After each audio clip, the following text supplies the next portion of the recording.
Hi, I am Elle, also known as Dr. L from Ellevate Autism, an online safe space community for parents of children with autism where we have real conversations, give real support and advice without the judgment. So, welcome to my YouTube channel. All right, so today I want to talk a little bit about red flags of autism. So, if you have a child with autism, or you suspect that you have a child with autism, or you are a cousin and you feel like your cousin's baby has autism, or you're a grandmother and you feel like your grandchild is doing some things that are a little different, this video is for you. So please, first, like, subscribe, and share. This channel is new, so I will be posting different things about autism, even about my personal journey, and so on and so forth. But for the purposes of this video, let's get into it. Okay, so I just want to start off by saying that when it comes to autism, there are no experts.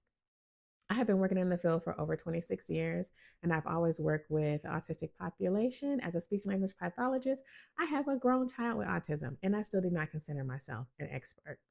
If you have met one person with autism, you have just done just that, met one person with autism. Okay. So do know that no two people with autism are the same. But when it comes to the littles, when it comes to the little ones, there are some things that are red flag or can give you an inkling that something a little different may be going on with a child. So, one of those things is what I like to call connectivity. And you've heard it described before as like lack of eye contact or things like that. But I call it a connectivity issue because it's not just the eye contact that sometimes is awry. And I have met several autistic little kids that have great eye contact.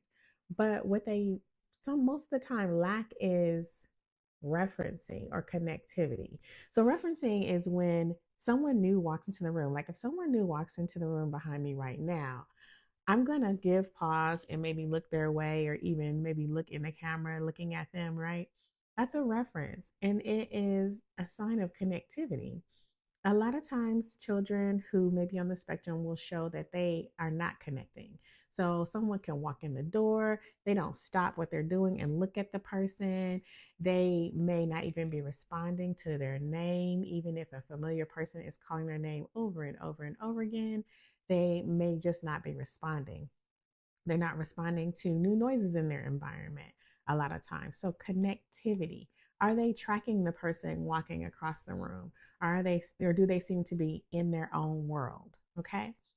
Red flag number two, speech and language delay. Now, I have to tell you that all kids on the spectrum do not have a speech and language delay, but there usually is some type of language component where it's a little different. But for the most part, I would say at least 90%, maybe 80, 90% of individuals on the spectrum are delayed in language.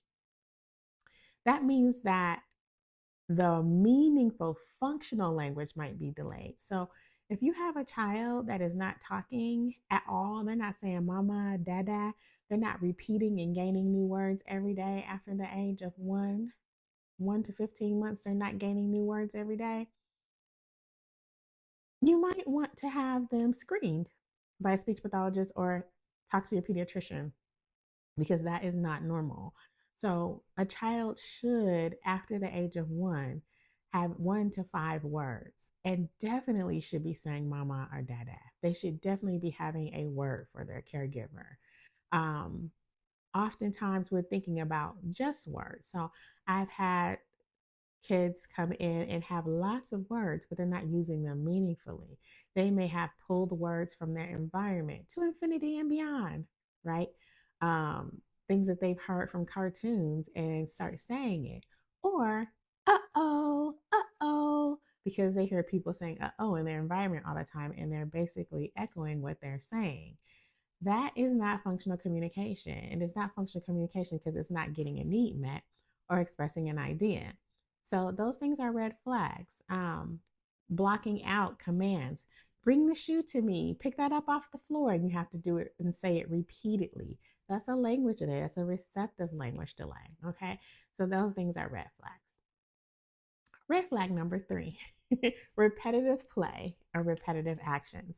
So if your child refuses to play with toys in a different way, that is repetitive play. If you see that your child is always just stacking the blocks, wants to stack them the same way all the time, and then knocking them down, and stacking them and stacking them and stacking them, and then knocking them down, that is a red flag. Lining up toys without allowing them to be changed, that's a red flag. Flicking off and on lights, turning lights off and on again, that's a red flag. Repetitive action. And also, this is kind of like 3 point B, also playing with things that are non-toys and ignoring things that should be developmentally interesting that are toys, right? So your child always just wants to play with the string that's at the end of the curtain. Or your child always just wants to hold a group of straws and wave them. And that is how they feel like they want to play. Playing with non toys only. 3 point B is a red flag. Okay.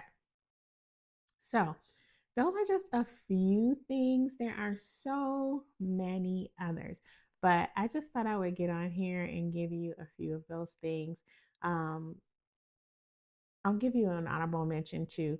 Number 4 would be sensory issues. So we always look at sensory as if it's just touch, taste, sound, smell, and hearing, right?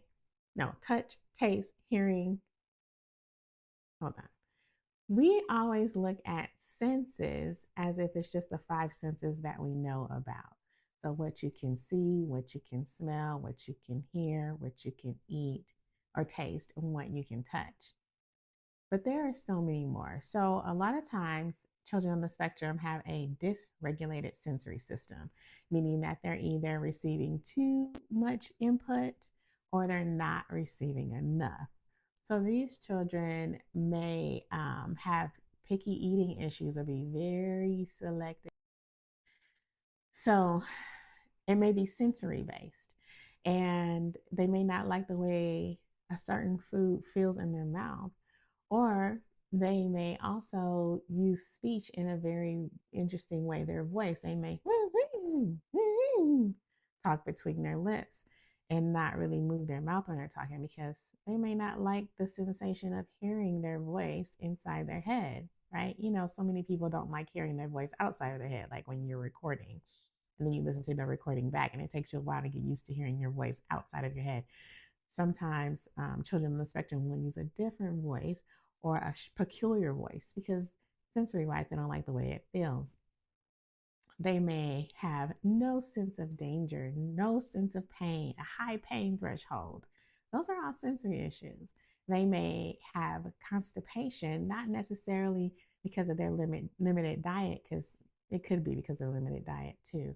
But sometimes they're having constipation because internally they're not viscerally feeling that their bowels are full. They don't feel the sensation of that. They may not feel the urge to go like we feel the urge to go, right? Or they may not even understand sensory wise how to release their bowels or their bladder because the sensory thing might be a little different. So, children who take a long time getting potty trained, um, sometimes with these other things that I've said, can be red flags for autism. So, what I'm saying is that if your child has one of those things, or if a child that you're curious about has one of those things, not so much a big deal, right? But if they have 3, 4, 5 different red flags, you want to see someone. You want to get a referral to a developmental psychologist or at least talk to your pediatrician about it.